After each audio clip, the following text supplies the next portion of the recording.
ओम अज्ञानातिमिरान्धस्य ज्ञानाञ्जनशलाकया चक्षुरोन्मिलितं येन तस्मै श्रीगुरुवे नमः।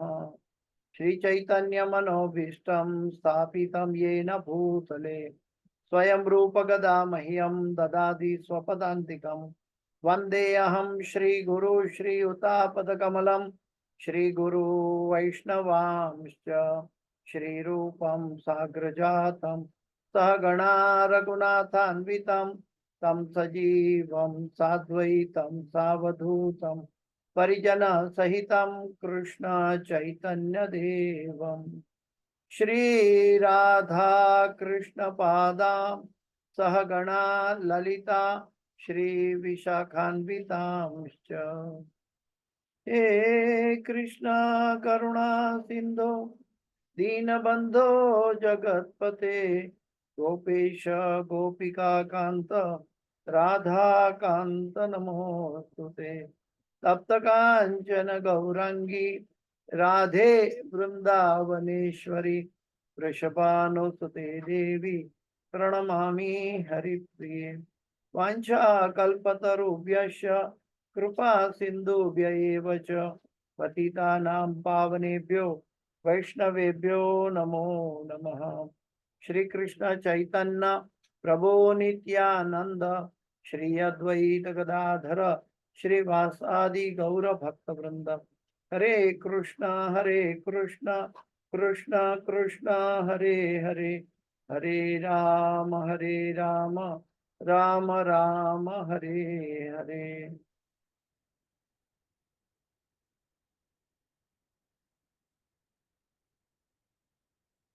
जयतां श्रुतो पंगुर्मम मंदमते गतिर्मत्सर्वस्वपदाम्भोजो राधा मदन मोहनो।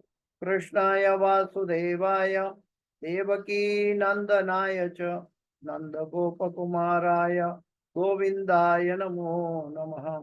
गोविन्दाय नमो नमः। गोविन्दाय नमो नमः। पंचतत्वात्मकं कृष्ण भक्त रूप स्वरूपकं भक्तावतार भक्ताख्यं नमामि भक्त शक्तिकं। गुरुवे गौरचंद्राय राधिकाये तदालये कृष्णाय कृष्ण भक्ताय तद्भक्ताय नमो नमः।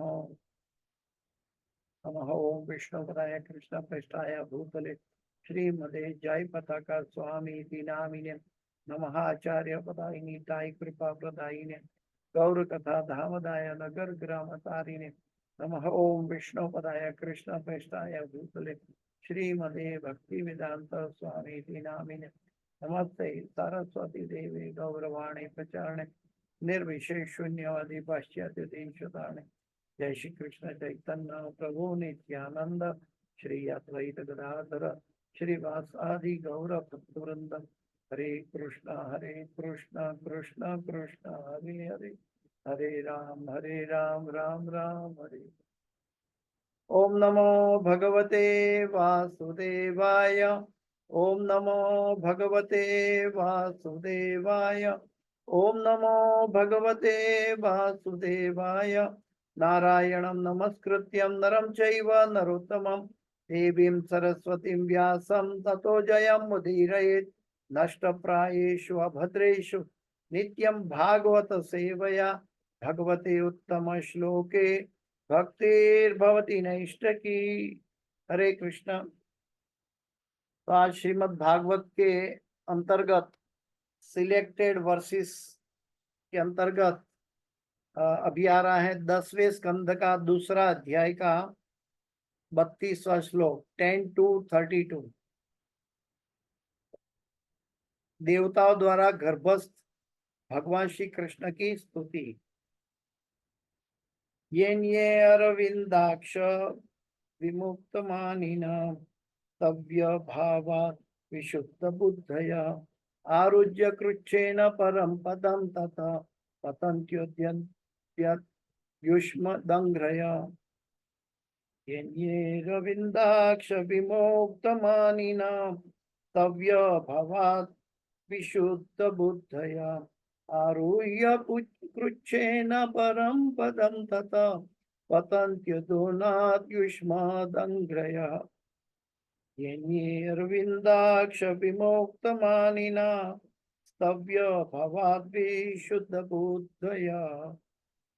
आरुह्य कृच्छेन परम पदम तथा पतन्त्यधुनाद्युष्मदङ्घ्रयः। हरे कृष्ण। सीधा अनुवाद पे चलते हैं, समय कम है और प्रभुपाद जी का तात्पर्य काफी लंबा है, तो सीधा अनुवाद और तात्पर्य के ऊपर चलते हैं। अनुवाद और तात्पर्य भाई एसी भक्ति वेदांत स्वामी श्रील प्रभुपाद महाराज की जय। हम 10:32 से अनुवाद चालू करें।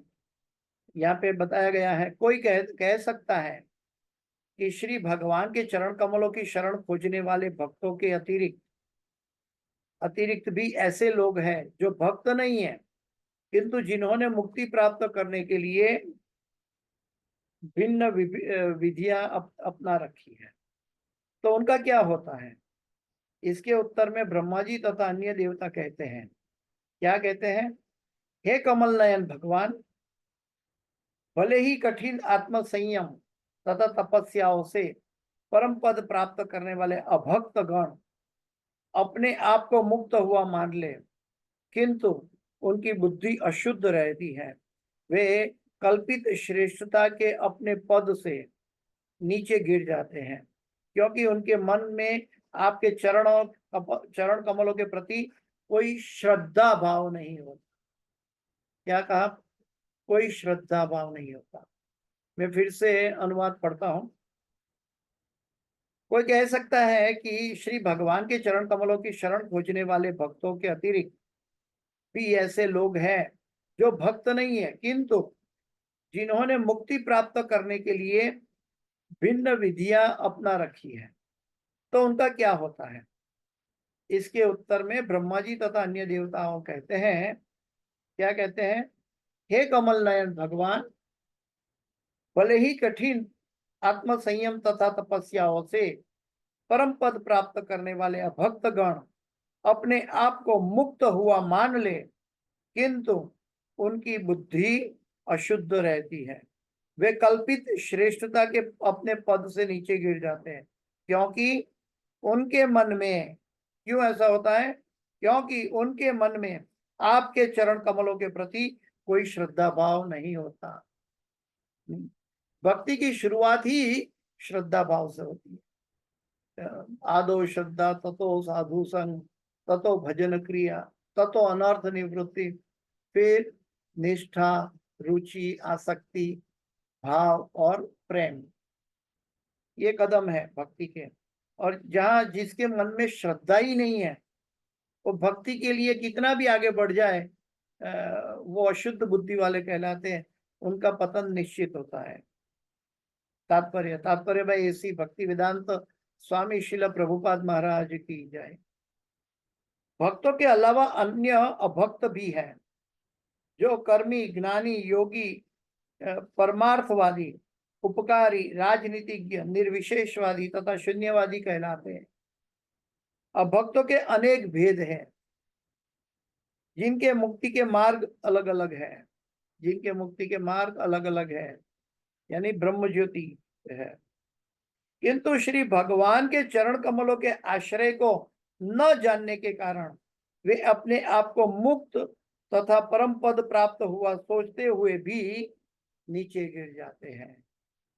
आरुह्य कुच्छेन परम पदम तथा अत्यंत अध।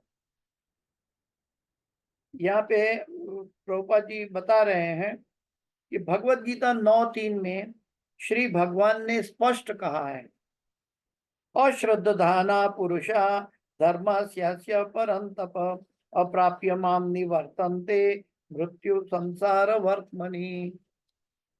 ये बहुत सटीक प्रभुपाद जी का अभ्यास है और सटीक श्लोक भगवान के मुंह के शब्द यहाँ पे हम तक पहुंचाते हैं प्रभुपाद जी। तात्पर्य में, अनुवाद में कहते हैं भगवान कि हे शत्रुओं के विजेता, जो लोग भक्ति के पद के प्रति श्रद्धावान नहीं हैं, वे मुझे प्राप्त नहीं कर सकते। वे इस भौतिक जगत में जन्म तथा मृत्यु के लिए वापस लौट आते हैं।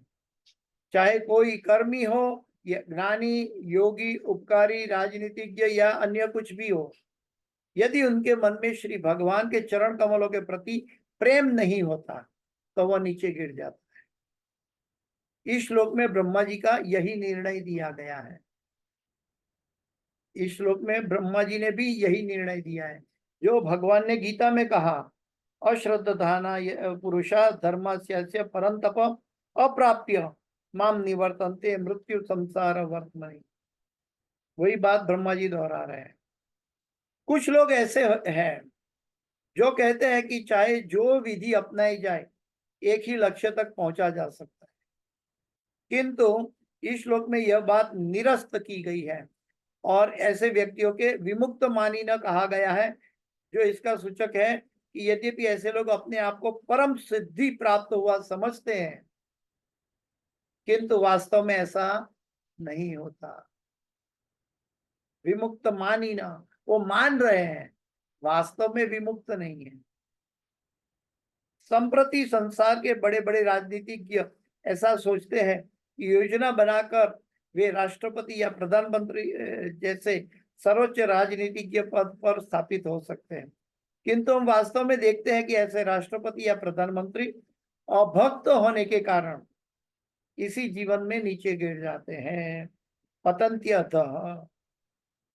यहाँ पर प्रभुपाद जी ये राजनीति के की, प्रधानमंत्री की, राष्ट्रपति की बात करते हैं। यहाँ पे हमें अपने दैनिक साधना में देखना है। गीता में भी भगवान ने कहा है कि जिनको भगवान के प्रति श्रद्धा नहीं है उसका विनाश होता है। और यहाँ पे भी बात वही है कि जब हम भगवान के ऊपर श्रद्धा वो प्रेम का प्रेम की और भगवान के हो प्रेम की ओर जाने की एक पहला कदम है।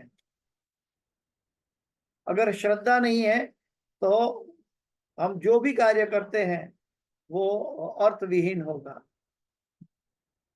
तो गीता में भी भगवान कहते हैं पत्रम पुष्पम फलम तोयम, लेकिन क्या कहा, यो में भक्तिया प्रयच्छति, भक्ति से प्रेम से मुझे अर्पण करो। उस पद को प्राप्त करने के लिए मनुष्य को कठिन श्रम करना पड़ता है, आरूह्य कृच्छेन।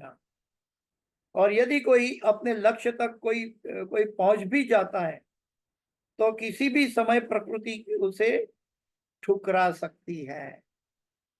ब्रह्मणो ही प्रतिष्ठा हम, भगवान कहते हैं ये ब्रह्म ज्योति मेरे द्वारा नियंत्रित है। और जब हम योगी है, ज्ञानी है या अश्रद्धा है हृदय में, तो हम भगवान तक नहीं पहुंच पाते, या तो ज्यादा से ज्यादा हम ब्रह्म ज्योति से आगे नहीं जा पाते, प्रकृति रोक देती है। मानव समाज में ऐसे अनेक दृष्टांत मिलते हैं जब बड़े बड़े राजनीतिज्ञ सरकार से पदच्युत होकर विस्मृति के गर्भ में विलीन हो गए।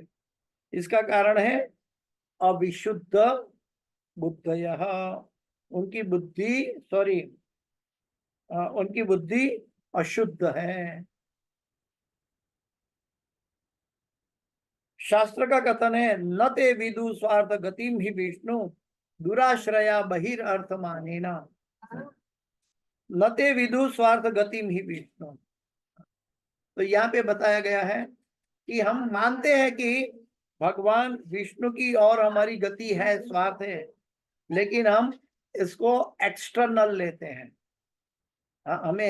हम क्रिया करते हैं, भक्ति के सभी कदमों की क्रिया करते हैं, लेकिन वास्तव में हमारा मन वहां नहीं होता। हम दो हाथों से मुंह से गाते हुए भजन, दो हाथों से भक्ति के कार्य करते हुए दिखाई देते हैं, चांटिंग भी करते हुए दिखाई दे, लेकिन मन कहीं और भटकता है। यहाँ पे एक चीज हमें समझना है, हमारे लिए क्या, हमारे स्तर पे इसको कैसे समझा जाए। देखो, गोलोकेरो प्रेम धन हरिनाम संकीर्तन, ये गोलोक धन की संपत्ति है। क्या? हरिनाम संकीर्तन। हरे कृष्ण कृष्ण कृष्ण हरे हरे, हरे राम राम राम हरे हरे। ये गोलोक से आई है। अभी गोलोक में क्या है? वो लोग चिंतामणि धाम है। तो चिंतामणि धाम की ये संपत्ति है हरे कृष्ण महामंत्र। तो जब हम हरे कृष्ण महामंत्र का जप करते हैं और तब कुछ और चीजों का चिंतन करते हैं, भौतिक चीजों का, तो हमें भौतिक चीज प्राप्त हो सकती है, लेकिन भगवत प्रेम से हम च्युत हो जाएंगे। क्योंकि ये चिंतामणि धाम से आया है, ये बहुत पावरफुल है महामंत्र। इसलिए हमें चांटिंग के समय भक्ति में भगवान के चरण कमलों में स्थिर रहना चाहिए। न ते विदु स्वार्थ गतिम ही विष्णु। हाँ, इसका अर्थ ये भी है कि हमें भगवान की महत्ता का पता नहीं है, इसलिए मन भटक रहा है। देखो हमारे ऐसे कहा जाता है, गुजराती में कहावत है, लालो लाभ बिना ना लौटे। इसका अर्थ है कि मन को जहां लाभ होता है वहां जाता है। मन ने अभी तक समझा नहीं है कि भगवान विष्णु के चरण कमलों में मेरा अल्टीमेट श्रेय है, इसलिए वो भटकता है। इसलिए यहाँ कहा गया प्रभुपाद जी ने, न ते विदु स्वार्थ गतिम ही विष्णु। श्रीमद् भागवत 7:531। विष्णु भक्त बनकर जीवन की पूर्णता प्राप्त की जा सकती है, लेकिन लोग इसे नहीं जानते। इवन कभी कभी हम चैंटिंग करते हैं भगवान को प्राप्ति के लिए, भगवत प्रेम प्राप्ति के लिए, लेकिन मन भटकता है। मन भटकता है मतलब गोलोक की संपत्ति है जो चिंतामणि धाम से आई है, इसके अंदर भी चिंतामणि गुण है। और वो चिंतामणि गुण का जप करते समय हम कोई भौतिक चीजों का चिंतन करेंगे तो हमें भौतिक उपलब्धता प्राप्त हो जाएगी, भगवत प्राप्ति बहुत दुष्कर हो जाएगी। हमें तुलसी के सामने बैठकर या भगवान के सामने बैठकर भक्तों के समूह में जप करना चाहिए। भगवान के चरण कमलों पे अपना मन को एकाग्र करना चाहिए। अगर एकाग्र नहीं हो रहा है तो भागवत कहता है, न ते विदु स्वार्थ गतिम ही विष्णु। अभी तक हमने अपना वास्तविक स्वार्थ को नहीं देखा है। इसीलिए श्रीमद् भगवत गीता 12:5 में कहा गया है, इसीलिए श्रीमद् भगवत गीता में 12:5 में कहा गया है, क्लेशोधिकतरस्तेषाम् अव्यक्ता सक्त चेतसा। जो लोग आखिरकार पूर्ण पुरुषोत्तम भगवान को स्वीकार नहीं करते और भक्ति नहीं करते, प्रत्युत निर्विशेषवाद और शून्यवाद में लिप्त रहते हैं, उन्हें अपना लक्ष्य प्राप्त करने के लिए बहुत श्रम करना पड़ता है। हम भगवान को प्राप्त करना चाहते हैं लेकिन एकाग्रता नहीं, तो बहुत श्रम करना पड़ता है। कभी कभी हम कहते हैं कि प्रभु जी मैं तो 25 साल से चैंटिंग कर रहा हूं, लेकिन मेरी क्वालिटी, जो मेरा मानसिकता अभी तक सुधरी नहीं है। क्योंकि चैंटिंग करते समय मैं भौतिक जगत के विचार करता हूँ, तो वही भौतिक जगत के विचार में रहता हूँ, तो आध्यात्मिक शक्ति कैसे प्राप्त होगी। नामाभास अगर हम चले जाए तो ठीक है, लेकिन नामाभास से शुद्ध नाम में हमें जाने की कोशिश करनी चाहिए। श्रेय स्मृति भक्ति मुदस्यते विभो क्लिश्यन्ति ये केवल बोध लब्धये। 10:14 में भागवत को श्लोक प्रभुपाद जी कोट कर रहे हैं। ज्ञान प्राप्त करने के लिए ऐसे लोग अत्यधिक श्रम करते हैं, इसको ज्ञानी भी कह सकते हैं, और घोर तप भी करते हैं, तपस्वी या योगी। किंतु उनके कठिन श्रम तथा तपस्या स्वयं उनकी उपलब्धि भले हो, किंतु इनसे उनके वास्तविक जीवन लक्ष्य की प्राप्ति नहीं हो सकती। ज्ञानी, कर्मी और योगी अपनी ताकत से भगवान को प्राप्त करना चाहते हैं, इसीलिए वो भगवत प्राप्ति नहीं मिलती, क्योंकि भगवान का आश्रय नहीं लिया। अपनी ताकत पर उनको विश्वास है, और जो अपनी ताकत पर विश्वास होकर आगे चलता है उसके मन में सुषुप्त अहंकार रह जाता है, और वो सुषुप्त अहंकार उनको भगवान तक नहीं पहुंचने देता। इसलिए वो ब्रह्म ज्योति से जाकर वापस आ जाते हैं। लेकिन भगवान का भक्त शरणागत रहता है शुरू से। जब शरणागति दृढ़ हो जाती है तब हमें भगवत प्राप्ति निश्चित हो जाती है। ध्रुव महाराज पहले अपने पिता से बड़ा साम्राज्य तथा भौतिक संपत्ति प्राप्त करना चाहते थे, किंतु जब श्री भगवान वांछित वर देने के लिए उनके समक्ष प्रकट हुए तो ध्रुव महाराज ने यह कहकर मना कर दिया, स्वामी कृतार्थोस्मि वरम न याचे। अब मैं पूरी तरह संतुष्ट हूं, मुझे कोई भौतिक वर नहीं चाहिए। यस्य प्रसादात भगवत प्रसादो, जो गुरु हमें आध्यात्मिक प्रसाद हमें पहुंचाता है, वही प्रसाद हमारे लिए श्रेयस्कर होता है। और यहाँ पे ध्रुव महाराज को भगवान की प्राप्ति हो गई, लेकिन अभी उनका ध्येय था कि भौतिकता के अंदर, लेकिन भगवान समझ गए कि ये छोटा बालक एक गलती कर बैठा है, कोई बात नहीं, लेकिन मेरी तरफ में कृपा करूंगा। लेकिन फिर भगवान ने क्या कृपा की कि जो उनके मन की इच्छा थी वो ध्रुव लोक उनको प्रदान किया गया। गोलोक धाम जा सकते थे, उनकी जगह वो ध्रुव लोक चले गए। ये हरि भक्ति सुधोदय 728 में बताया, यही मुझे कोई भौतिक वर नहीं चाहिए, यही जीवन की सत्य है। यम लब्ध्वा चापरम लाभम मन्यते नाधिकम ततः, श्रीमद् भगवद गीता 6:22। श्री भगवान के चरण कमलों की शरण प्राप्त हो जाने पर मनुष्य पूर्ण रूपेण संतुष्ट हो जाता है।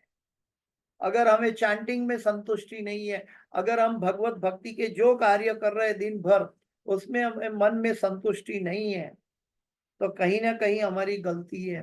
क्योंकि जैसे हम भगवान को स्पर्श करते हैं, हमारी भक्ति भगवान के चरण कमलों तक पहुंचती है, तो पहला अनुभव होता है हमें संतुष्टता प्रदान हो जाती है, और उससे कोई भौतिक वर मांगने की आवश्यकता नहीं रह जाती, उसको भौतिकता से कोई लेना देना नहीं रह जाता। रात्रि में कमल नहीं दिखते, क्योंकि कमल दिन में ही खिलते हैं। अतः अरविंदाक्ष शब्द बहुत महत्वपूर्ण है। प्रभुपाद जी अभी श्लोक का विश्लेषण कर रहे हैं कि जो व्यक्ति श्री भगवान के कमल नयनों अथवा उनके दिव्य रूप से मोहित नहीं होता, वह उसी तरह अंधकार में रहता है जैसे कमल को न देखने वाला। अंधकार में कमल नहीं खिलता और न दिखता है। और जो व्यक्ति भगवान के कमल नयनों अथवा उनके दिव्य रूप से मोहित नहीं होता, वो व्यक्ति अंधकार में रहता है। और ये क्यों मोहित नहीं होता? क्योंकि उनके मन के हृदय में श्रद्धा नहीं है। श्रद्धा विहीन ये मंत्राश्य निष्फला।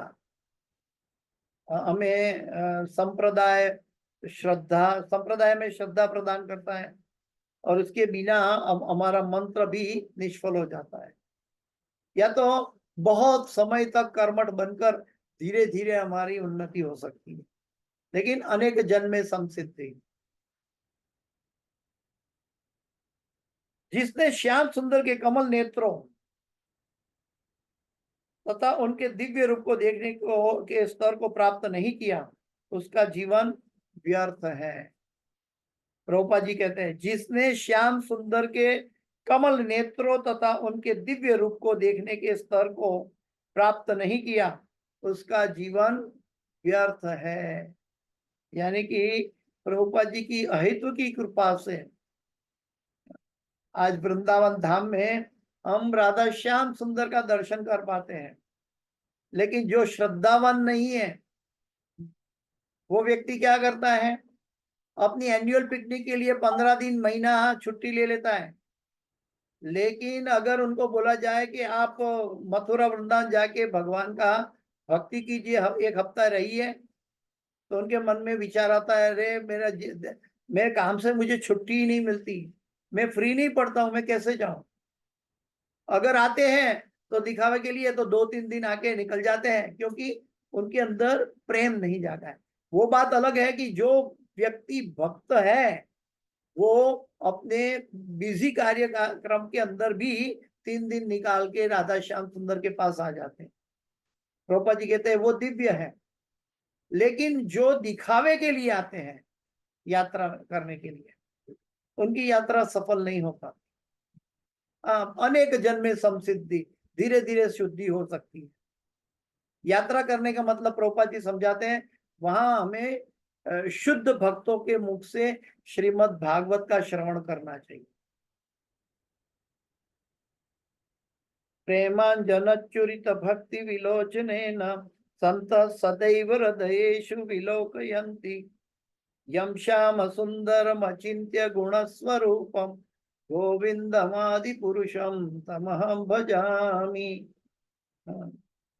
प्रेमांजन चुरित भक्ति विलोचन, जो लोग पूर्ण पुरुषोत्तम भगवान के प्रेम में अनुरक्त हैं, वे सदैव उनके कमल नेत्रों तथा कमल चरणों के दर्शन करते हैं। किंतु अन्य लोग श्री भगवान के सौंदर्य का दर्शन नहीं कर पाते, अतः वे अनाद्यत्य युष्मन दंग्रय अर्थात श्री भगवान के साकार स्वरूप की उपेक्षा करने वाले कहलाते हैं। जो लोग श्री भगवान के स्वरूप का अनादर करते हैं, उनको जीवन पथ में पग पग पर असफलता मिलती रहती है। जिनको भगवान के साकार स्वरूप को की उपेक्षा करते हैं, उनको पग पग पर असफलता मिलती रहती है। किंतु यदि कोई नाम मात्र को भी भगवत प्रेम उत्पन्न कर लेता है, तो वो अनायास ही मुक्त हो जाता है। वो नामाभास में जाकर मुक्त हो सकता है।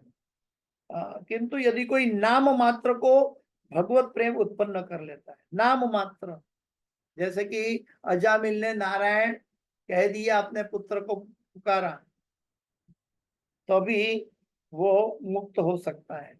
क्योंकि मुक्ति का सबसे बड़ी बात क्या है? मुक्ति कृष्ण से जुड़ी हुई। जहां कृष्ण का नाम मन में, मुख में, आंखों में, हृदय में नहीं बसा है, तब मुक्ति की बात कैसे कर सकते हैं? भगवत प्रेम तो और दूर है। लेकिन जो ज्ञानी है, उनको अपने ज्ञान का अहंकार होता है। योगी है, उनको अपने तप का अहंकार होता है। कर्मी है, उनको अपने कर्म का अहंकार होता है। तो ये लोग भगवत धाम नहीं पहुंच सकते, वो ब्रह्म ज्योति से वापस नीचे आ जाते हैं। और दूसरी ओर जो भगवत भक्त हैं, उनके हृदय में थोड़ा सा भी भगवत प्रेम जगा है, तो कहते हैं, भगवान गीता में कहते हैं कि वो अनायास ही मुक्त हो जाते हैं। स्वल्पम अप्यस्य धर्मस्य त्रायतो महते भया। इसीलिए पूर्ण पुरुषोत्तम भगवान ने श्रीमद् भगवद गीता 9:34 में संस्तुति की गई है। क्या? मन मना भव मद भक्तो मत्याजी माम नमस्कुरु।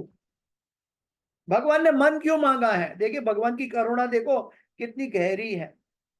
भगवान ने मन क्यों मांगा है? क्योंकि मन के अंदर एक्सपांड होने की शक्ति, हम भगवान तक पहुंच सकते हैं।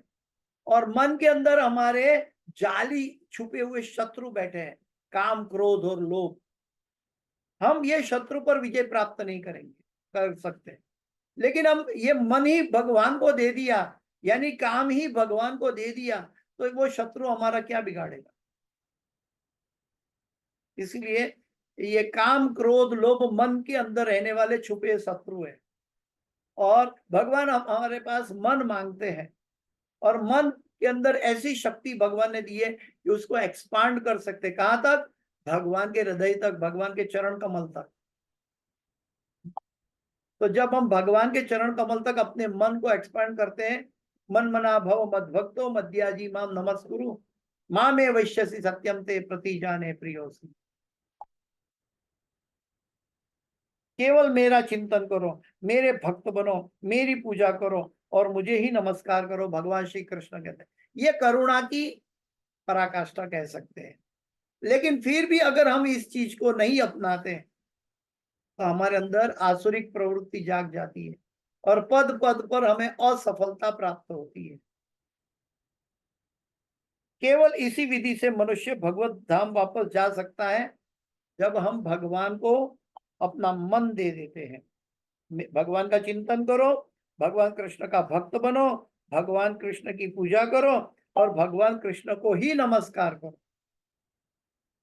और ये भगवत धाम जाने की टॉप मोस्ट चाबी है और चरम सिद्धि प्राप्त कर सकता है। श्री भगवान आगे भी पुष्टि करते हैं भगवत गीता 18:54-55 में, ब्रह्म भूत प्रसन्नात्मा न शोचति न कांक्षति समः सर्वेषु भूतेषु मद भक्ति लभते परा, भक्त्या माम अभिजानाति यावन यच्चास्ति तत्वतः ततो मा तत्वतो ज्ञात्वा विषये तदनंतरम। इसका अर्थ है, इस तरह दिव्य पद को प्राप्त व्यक्ति तुरंत परम ब्रह्म का साक्षात्कार करता है और पूर्ण रूप से प्रसन्न होता है। वह न शोक करता है न किसी वस्तु की इच्छा करता है, वह हर जीव पर संभाव रखता है। ऐसी स्थिति में उसे मेरी शुद्ध भक्ति प्राप्त होती है। केवल भक्ति द्वारा भगवान श्री कृष्ण के यथारूप को जाना जा सकता है। भक्त्या माम अभिजाना, जब वह ऐसी भक्ति द्वारा पूर्णतः ईश भावना भावित हो जाता है तो भगवत धाम में प्रवेश कर सकता है। यानी कि उसका भगवत भक्ति भगवत धाम जाना ध्रुव हो जाता है, निश्चित हो जाता है।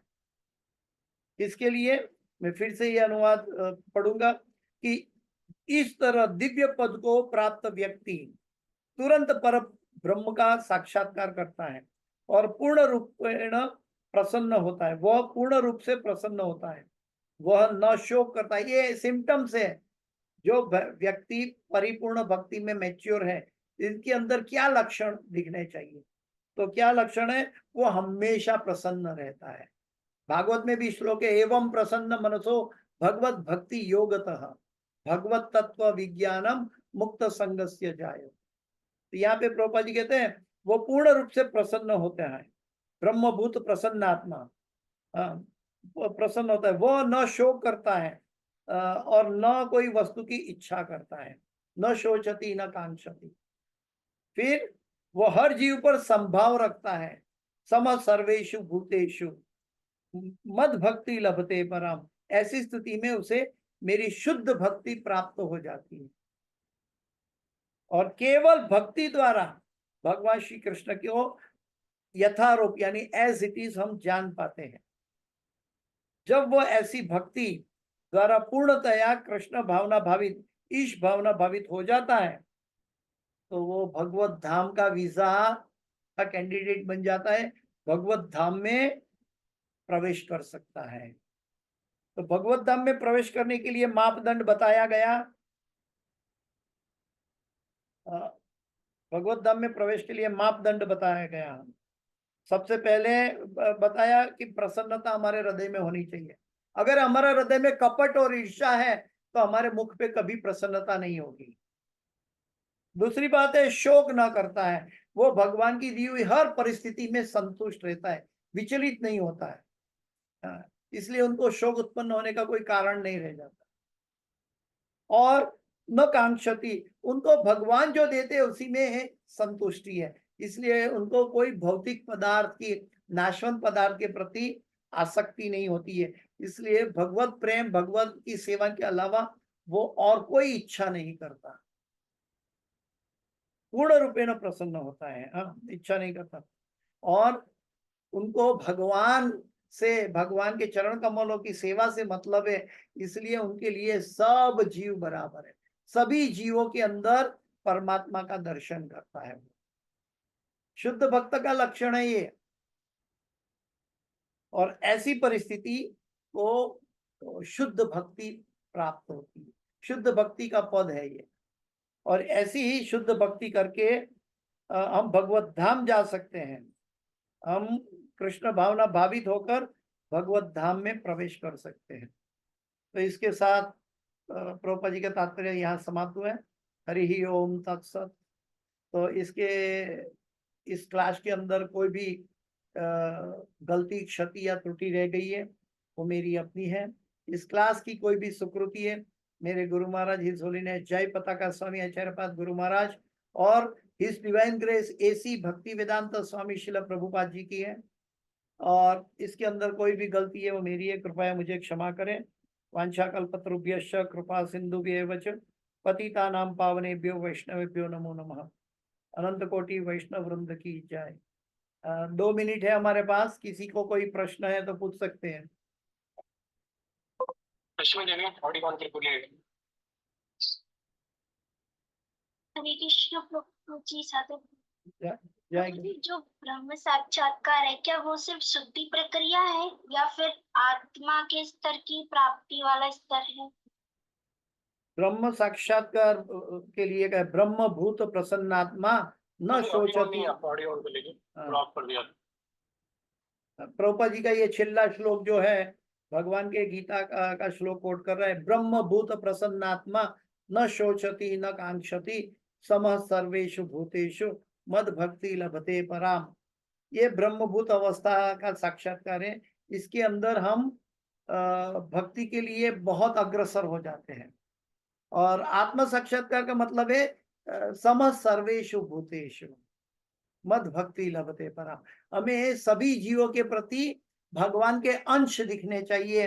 कोई स्त्री पुरुष का भेद नहीं, कोई अपना पराया का भेद नहीं, कोई गुजराती और नॉन गुजराती या उत्तर भारत का दक्षिण भारत का, ऐसा उनके अंदर कोई भेद नहीं। कोई भारतीय या पाकिस्तानी या दुनिया का कोई भी नागरिकता, ऐसा कोई भेद नहीं है।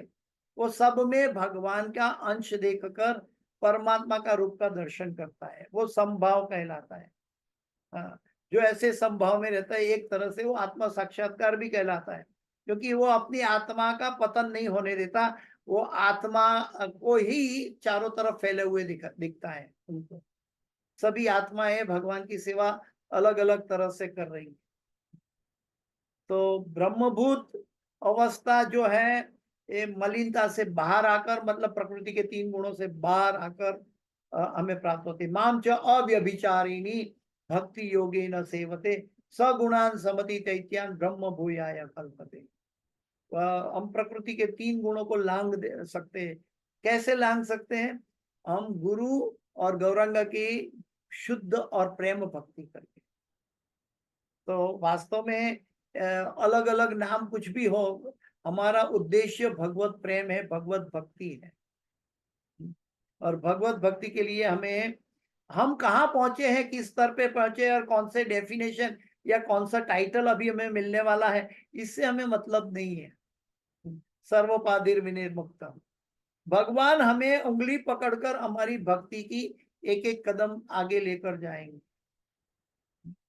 ब्रह्मभूत अवस्था अगर हम वास्तव में, मन में तो बस जाती है, बुद्धि में बस जाती है, लेकिन एक्शन में नहीं बसती। हमारे मन और हृदय एक नहीं होता है। जब मन हृदय तक पहुंचता है तो जीवन की यात्रा दिव्य कहलाती है। जीवन की सबसे लंबी यात्रा मन और हृदय को एक होना है। अभी समय पूरा हो चुका है तो मैं और ज्यादा विश्लेषण नहीं कर पा रहा हूँ। हरे कृष्णा। जय गुरुदेव, जय गुरुदेव, जय गुरुदेव। इस क्लास हम क्लास जय गुरुदेव, जय गुरुदेव।